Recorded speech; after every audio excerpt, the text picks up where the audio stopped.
When Dusty Baker drew up the game plan for this game, I don't think this is how he drew it up. This was a very weird game, whether it's Grandal and his intention to run down the grass to not interfere with the play, and then all the bad strike zone management or calls by the home plate umpire. This was a weird game. And I knew that the White Sox weren't going to go quietly into the night. So I knew this game was going to be a loss, but this was an embarrassing loss. This was a weird loss. And we'll talk about it on this edition of the Locked On Astros podcast.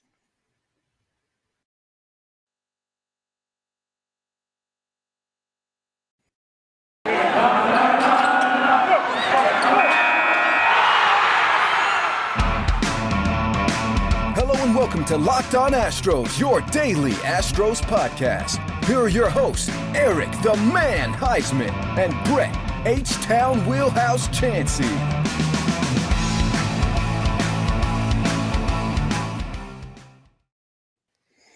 We are Locked On Houston Astros, and we hope that you join us for a daily Locked On Astros podcast. My name is Eric Huysman. You can find me on Twitter at Eric Talk Astros. Find the show at Locked On Astros, your team every day. Brett, where can they find you at? They can find me at H-Town Wheelhouse on Twitter and at Stros411 on Twitter, Instagram, and Facebook. Always positive, always Stros. All right. It's really hard to kind of find a lot of positive in this, but guys, you know what you can do? You can make the Locked On Astros podcast your first listen every day, whether that's on YouTube, and keep on subscribing, give us some likes, and keep those numbers going up, or whether you just want to listen to the audio version on your way to work, just listen to Odyssey, Apple, Spotify, Amazon, wherever you listen to your podcast, just keep on listening to the Locked On Astros podcast and make us your first listen every day. So this is a weird game. There's a lot of stuff that we got to talk about. I know that Brett was really upset about certain decisions that Dusty made in this game, but look, if you have a pulse and you're breathing, okay, and you're human, what Dusty did tonight infuriated you at times. But it wasn't all Dusty's fault. Dusty's not the reason why the Astros lost, okay? I had stated in a tweet earlier that Dusty was like another opponent of the Astros. And what I was trying to say in that whole point was the fact that he didn't help the cause at times, and I questioned his pulling Garcia. I questioned putting in Rayleigh at the end. I questioned when he pulled Stanek when he did. And if you can't question a manager, if you can't question a man that is paid to do a job when he does a job and it's questionable because he's got a history of mismanaging bullpens his entire career. He has 5 division titles. He has 0 World Series. Yes, we were a game away from the World Series last year, but there's nothing wrong with criticizing the man when he makes a mistake.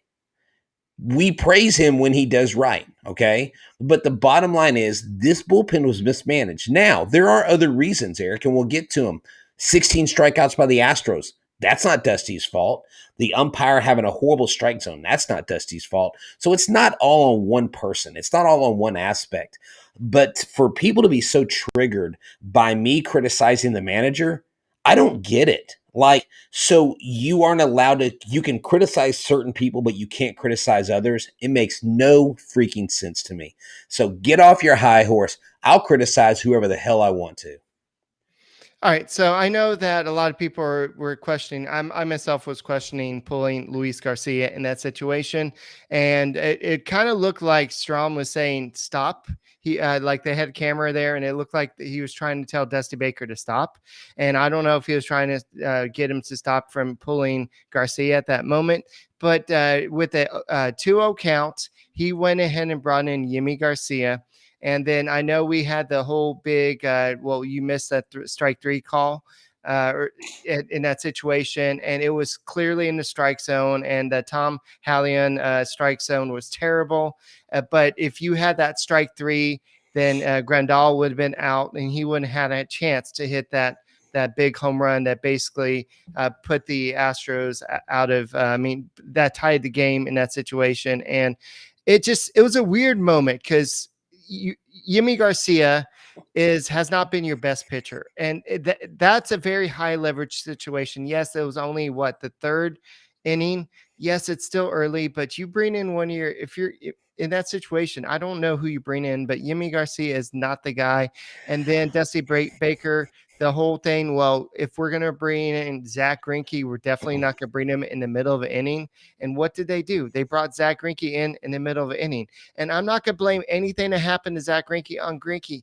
It was all bad luck at that point. I mean, the little ground ball that just went, that just kind of, it was like almost basically a bunt. That was just, and the runner beat it out. There's just a lot of stuff that happened bad in that inning, a lot of missed strikes, and it was just a bad situation. I'm not going to blame Greinke for what happened in that inning. That's the whole bad luck thing. And I forget what game it was a week or so ago. I think it was Matan when he came in and he had those like bad luck hits where it was like hitting off his glove, or it careened off of someone's glove here or there. But Eric, there was a silver lining in the pitching today, and I thought that Javier did an excellent job. He had 2.2 innings pitched. He only had 2 walks, and he had 6 strikeouts. And you and I were talking as we were watching the game, and I've told you that I'm convinced that Javier is much better as a starter, much better as a starter. But if you can get Javier's confidence up and he gets another relief appearance and you're up in a game, maybe you have confidence in the guy now that he's kind of flipped a switch. And that is a possibility. These are professional baseball players, so they can come in and they can change the way they've done things. I just think that he's been mismanaged all year, but maybe he's figuring it out. Maybe this is his time to shine, and maybe he proves me wrong on what I've been saying where I didn't think he could make the transition as a relief pitcher, because he really has had a rough go at it until tonight. So Yimi Garcia only pitched 1/3 of an inning. He allowed 4 hits, 4 earned runs, 1 strikeout, 1 home run. And Baker started the inning after Yimi Garcia finally got that last out of that. What was that? The 3rd inning. He brought in, when Zack Greinke was warming up, he brought in Yimi Garcia with nobody warming up in bullpen besides Greinke. And he's like, okay, you know what? I think Yimi's going to be my guy. He's going to get this job done. I'm not going to worry about it. So I'm not going to worry about anybody else. And, we'll save Zack Greinke for next inning. But Zack Greinke had to come in and bail out Yimi Garcia, and Greinke gave up 2 hits, and that I think that scored 2, maybe 3 of the runs. I don't remember exactly. It was all kind of a blur at that time. It was just like, here we go again. This is several times Eric goes, it's like the 7th inning. No, it's the 3rd inning. We kept thinking it was like the 7th, the 8th, the 9th inning. It was only like the 5th inning. And the way the Astros jumped in front, Eric, you thought, okay, 5-1, they've got this. Like, the White Sox lost their steam. Dylan Cease, he just went off the rails, and it looked like it was just going to go, and it was going to go the way that the Astros wanted it to go, where there wasn't a lot of fight. And then all of a sudden, boom, it just, when it rains, it pours. And like you said, they had no plans of ending their season tonight. Tim Anderson said yesterday, it ain't over. And as much as I don't like Tim Anderson, him and the boys on the south side of Chicago did a number on the Astros. I think they had a little help. But, they just played better than the Astros tonight too. Yeah, and we are going to talk about Grandal and that little base running, because he made a comment about it after the game, and I do want to address that. And so we'll talk about that in a second. But, it was just a weird thing, but you wouldn't be able to watch that if you didn't have DirecTV. So tell us a little bit about DirecTV. So DirecTV has this new thing. Okay, it's time to get rid of the clutter. Does this sound familiar to you? You've got one device that lets you catch the game live, another that lets you stream your favorite shows. You're watching sports highlights on your phone, and you've got your neighbor's best friend's login for the good stuff. Well, I want to tell you about a simple way to get all that entertainment you love without the hassle, and a great way to finally get your TV together. It's called DirecTV Stream, and it brings your live TV and on-demand favorites together like never before, so you can watch your favorite sports, movies, and shows all in one place. That means no more juggling remotes and no need to buy another device ever again.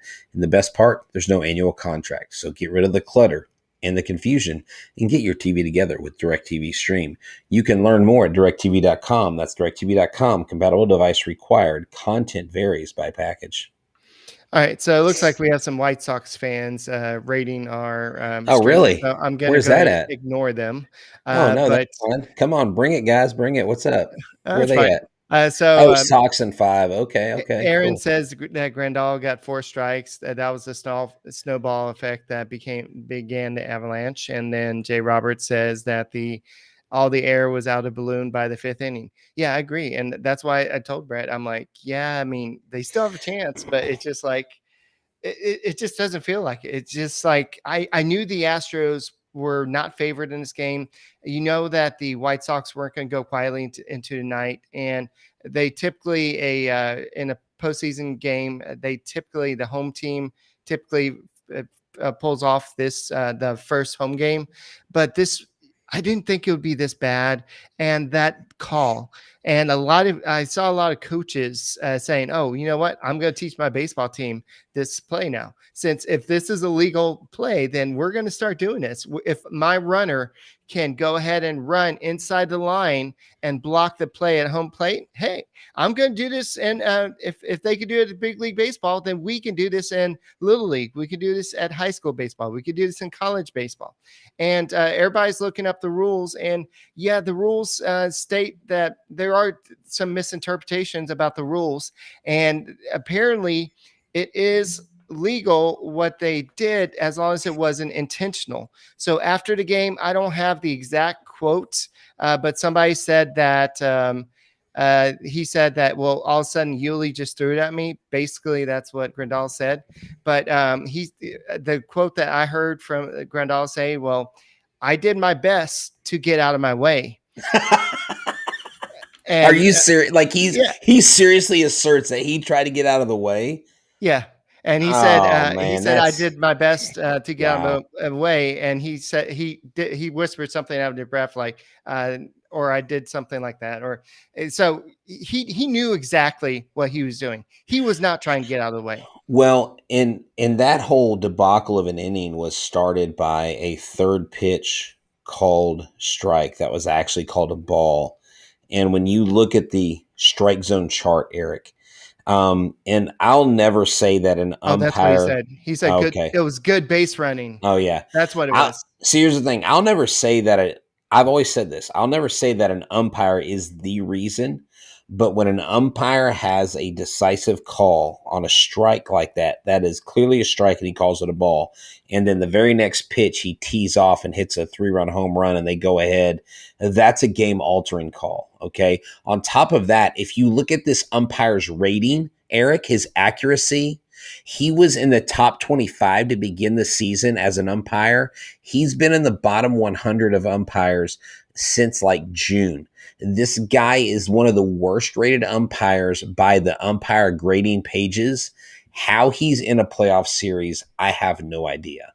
And but then again, as a coach, you can't control those factors. You can't control the umpire. You can't control Grandal getting in the way. You can't control those things. But what you can control is you and what you do. And the Astros, someone said earlier, well, maybe they were swinging at everything and striking out because the strike zone was all over the place. And that may have been a factor, too, to them swinging because this is a team that strikes out the fewest. The bottom line is there are a lot of factors working against the Astros, and you just knew at some point that there was no way they were going to come back and win because the bats just went quietly into the night. Yeah.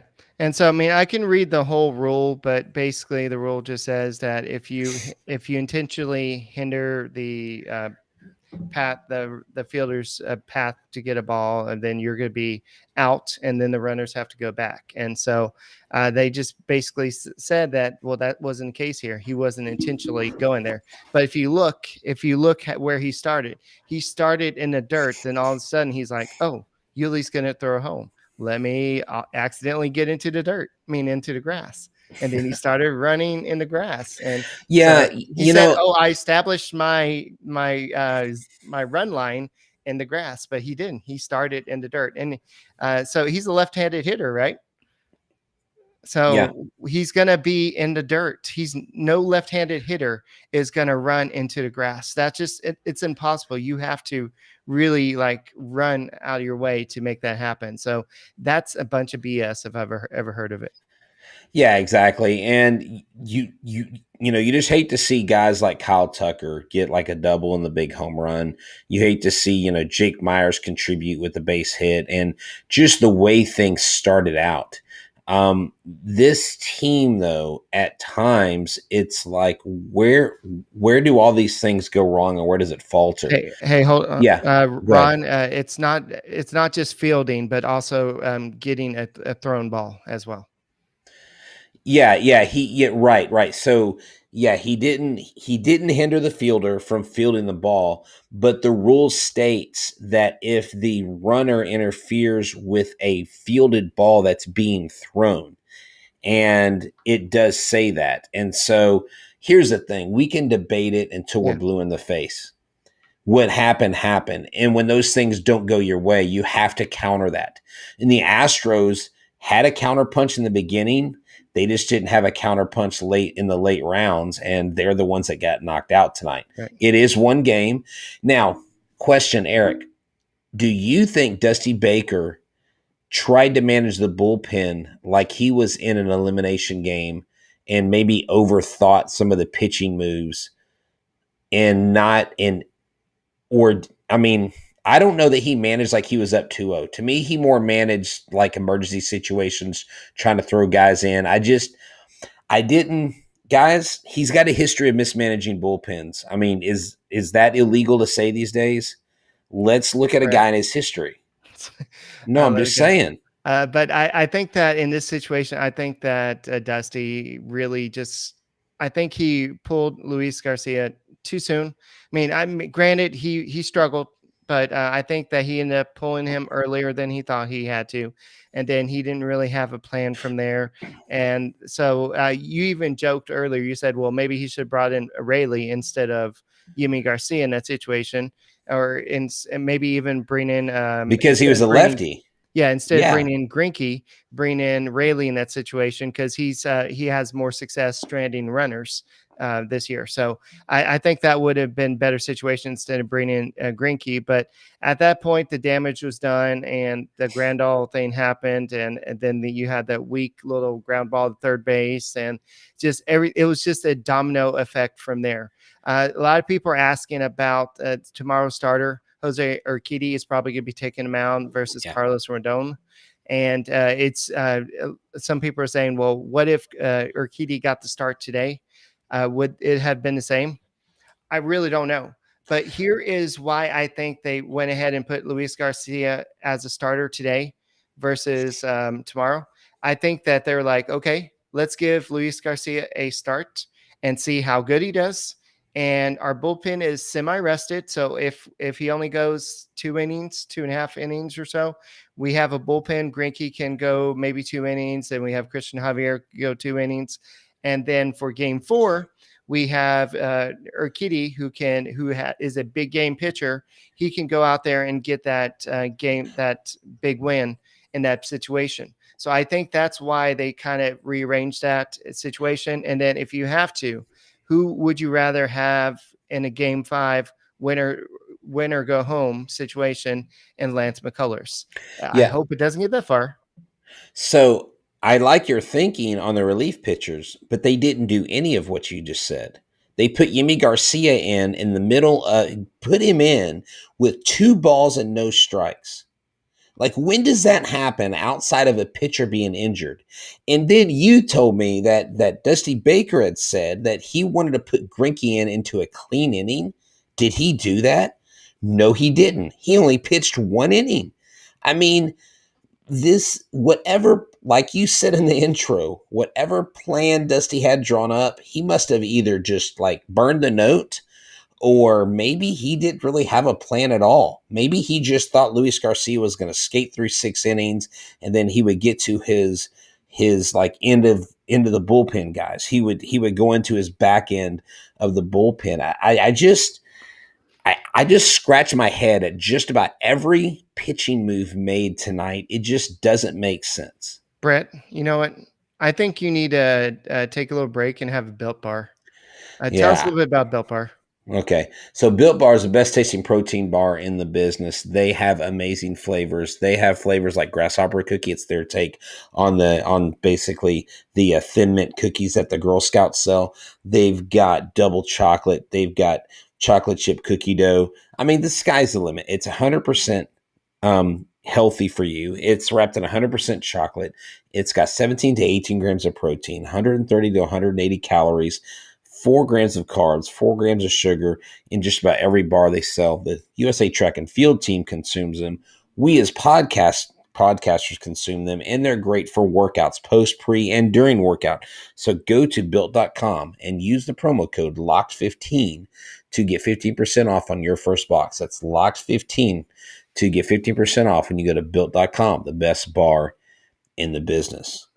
And guys, thank you also for making the Locked On Astros podcast your first listen every day. For those of y'all who are listening for the first time, go subscribe to us on YouTube. We're getting close to 1.7 thousand subscribers, and our numbers keep on going up. So give us a like and make sure you subscribe to us on Apple and listen to us on Spotify, Odyssey. Spotify. Also, Spotify. It's like Spotify and Odyssey have joined forces. It's after midnight, so I'm a little tired right now. So, yeah, it's wherever you listen to your podcast, make sure you keep on listening to the Locked On Astros podcast. So, yeah, this was a brutal game, but one thing that was weird about this game was Dylan Cease. After that dominant first inning where he was working on pure adrenaline, the crowd was roaring, everybody was doing the towels, and they had that big blackout, and he must have been full of adrenaline. And then the second inning hit, everybody was sitting down. People weren't really cheering as much. It all fell apart for him, and you can tell that it kind of affected him. And it just shows how quickly a game can turn. Like Luis Garcia, after that first inning where he gave up that one run, it just kind of fell apart a little bit in the third inning for him. So my foot's a little bit better. I'm still learning how to walk with it, but thanks for asking. But Cease just he just wasn't really on top of his game, and he was dominant in that first inning. But Michael Kopech came in, and his numbers don't look it, but he was pretty dominant as well. But Kyle Tucker came once again is just a beast, and he came in and hit that two-run homer, and he's just becoming a stud. And this guy is going to be, I can't say enough good things about what Kyle Tucker means to his lineup. He was 2 for 4, and so was Alex Bregman. Altuve was hitless today. Gurriel, he was dropped to the 7-hole today. And I know I think we talked about it in Green Room today, but the Astros only got 6 hits all night compared to the White Sox 16 hits. It's only one game. I'm not worried about it. I don't think the momentum has shifted a little bit, but I will tell you when the momentum shifted, it was in that third inning when the White Sox scored those 5 runs. That's when the momentum shifted in that game. The momentum shifted when the umpire decided to call a strike a ball and give the White Sox hitter Grandal. I'm sorry. Yes, Grandal. That basically that next pitch to give him that like a 3-run home run. But when you look at it, like Stanek, 1 inning, 2 strikeouts, you pull him. Rayleigh, 1 out, 5 runs, 3 earned runs, no strikeouts, no walks. I just wonder why Dusty pulled Rayleigh. Now, maybe you pull Stanek and nothing changes. They don't get those extra runs at the end. The Astros didn't score anyway, so then you burn Stanek for another inning. I get that. But bottom line is this. We've got Jose Urquidy going the next day. We have on Monday, the Astros will have new life. They'll come back. You know who won't be upset about the game today? the Astros. You know who won't be talking about what happened today? The Astros. They're professionals. We're not. We're fans. We're invested with our hearts, with our mind. We're like all into this, and we just want our team to have, the most success out there. And this is baseball. Nobody's ever going to be perfect. So we will come back to Houston for a game 5 if the Astros can't close it out, and we'll have Lance McCullers going. I have no qualms with believing that the Astros win the series. Remember, we had a 5-game series in the ALDS versus the Rays a couple years ago, and we were able to close it out then. So I think the same happens here in 4 or 5. The Astros take it. All right, so we're going to have some thoughts by Tony La Russa. So this is him on Grandal's play. He said, there is no way that he could do that on purpose. The rule was called correctly. I can guarantee there is no intent to interfere on that play. Can you, Tony? Can you totally guarantee? I don't know. Did you see that smile on Grandal's face on the interview? He was like, it was just good base running. Yeah, it was kind of like when Aaron Judge was like, it was cold in the stadium. That's why I did that, whatever. Dude, we all know. The only person who truly knows Eric is Grandal himself. And he can say what he wants, but... Yeah, so Dusty, here's what Dusty Baker has to say about Jose Urquidy. We've got full confidence in Urquidy. He throws strikes. He can change speeds. This guy, he can pitch, and we feel very comfortable playing behind him. And this is what Dusty has to say about this game. And let me go and do the little sounder real quick. Thoughts by Dusty. We've got to flush this one and come back tomorrow. That was it? Yeah. I was wanting something more climactic, like you got to flush this one like it's a big turd, because that's what this game was. It was a big turd. Yeah, they did lay a big turd tonight. Wow. So anyway, Martin Maldonado struck out twice, and he was not happy both times.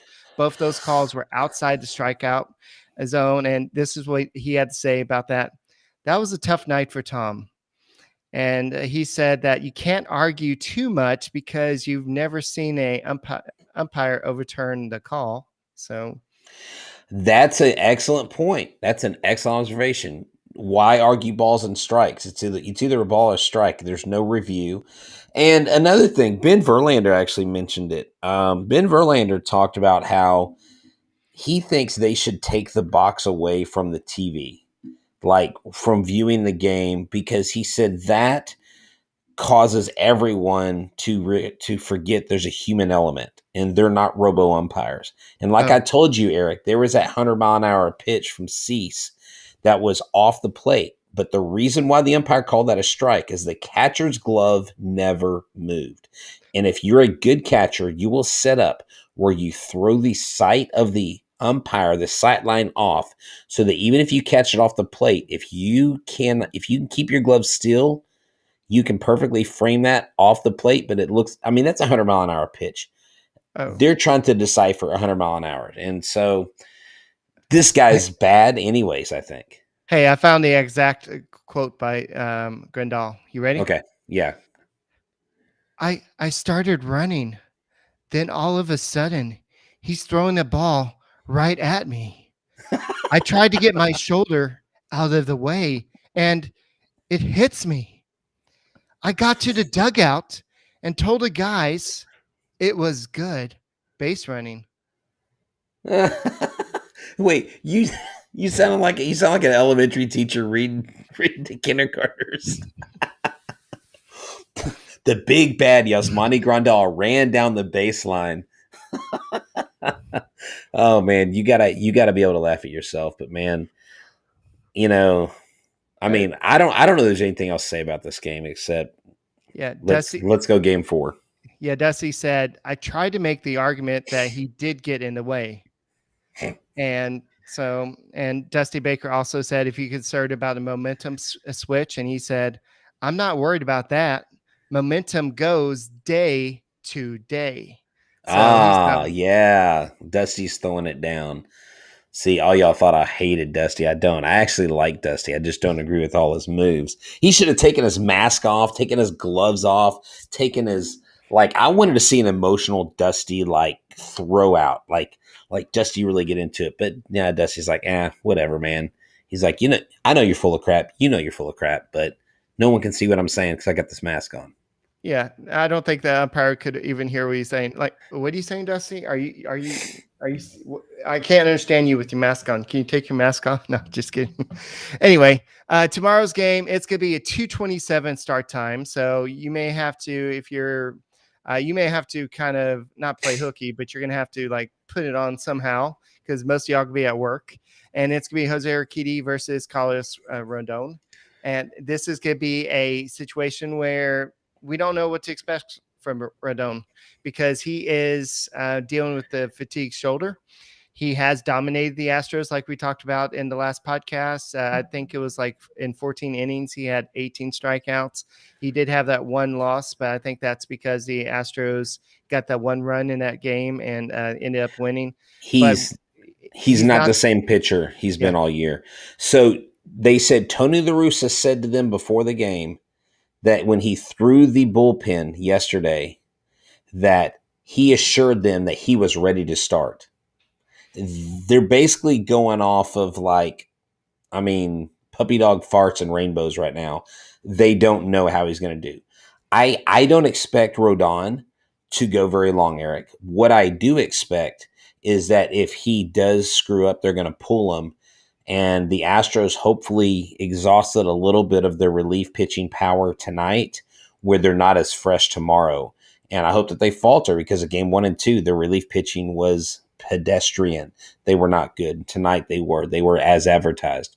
So he goes out early. Then we basically wake up the next day, ALDS champions going on to the ALCS. Yeah, I know a lot of people are blaming this game on the umpire, Tom Hallion or whatever his name is. But at the same time, he was giving the same bad calls to the White Sox at times. But as long as if you're going to have bad strike zone, at least have it for both sides. It's just the Astros weren't able to take advantage of it. There were a couple walks. I remember Yordan Alvarez got a walk with one of those bad calls as well. That led up to that big 2-run double from Kyle Tucker. What inning was that? I think that was in the second inning. Let me look at the score. I think it was in second inning when the Astros scored first. So the Astros were beneficial of some of those. It just that big situation with that missed called strike 3. So yeah, their thing was they didn't get a 4th strike to hit a home run on like the White Sox did. But like I said, we don't complain about the umpires as if they're the only reason why. At the end of the game, if you didn't do enough to win, you didn't do enough to win. So yeah. It's really neither here nor there for the most part. All right, so the Astros just need to take care of business. It's not that I don't want to go back to a home game. I think it'll be exciting to clinch the ALCS in Houston, but why do that when you can just take care of business tomorrow? Jose Urquidy is a big-time game pitcher. We've seen him do it before in the playoffs, so why not? He did it in the World Series. Yeah. I mean, he did it in the World Series, and he won on the road. So we got that going for us. How many White Sox players have World Series experience? I'll wait for the answer. Okay, yeah, that's right. They haven't been. Okay. Yeah, no, it was 7,000 hours since the last time they played a game and won a playoff game in Chicago. Now all of a sudden they're like those Chicago Bulls. Whatever, you won a playoff. I do like the fact that somebody put in the somebody tweeted out that a umpire costume and said, "Oh, I saw this this White Sox jersey on sale in the team store." So just saying that the White Sox, the umpire was part of the White Sox. So yeah, this was an overall bad game, but the Astros are still up 2-1. There's a lot of teams that would love to be up 2-1 at this point, and including the Rays. The Rays are now down 1-2 right now versus the Red Sox. So that's an interesting series. I think the team I'm more afraid of would be the Rays should the Astros get to that point. But I think the Astros match up better versus the Red Sox. What do you think, Brett? I think the Red Sox is the team that we need to cheer for in this series. But right now, I could care less about who wins that because I just want the Astros to win our series first. But if I had to make a choice, I would rather face the Red Sox. The Rays are a much scarier opponent, I think. All right. So anyway, so let's go ahead and kind of wrap up the show. Yeah, with just saying definitely. that it's just one game. You got to come up. You got to, what did he say? Flush it down the drain and just start over fresh. I think Martin Maldonado said it perfectly. They're excited about tomorrow's game. They've already forgotten about this game. This was a terrible game. When you get outscored 12-6 in a playoff game, that's a terrible game. All you can do is flush it and just get it out of your memory. Don't even worry about it and just forget about it. And so tomorrow, I think all the eyes will be on Jose Urquidy. We'll see what he can do. And if for whatever reason it doesn't happen there, you have big game Lance McCullers in Game 5, and he did shut out the White Sox last time.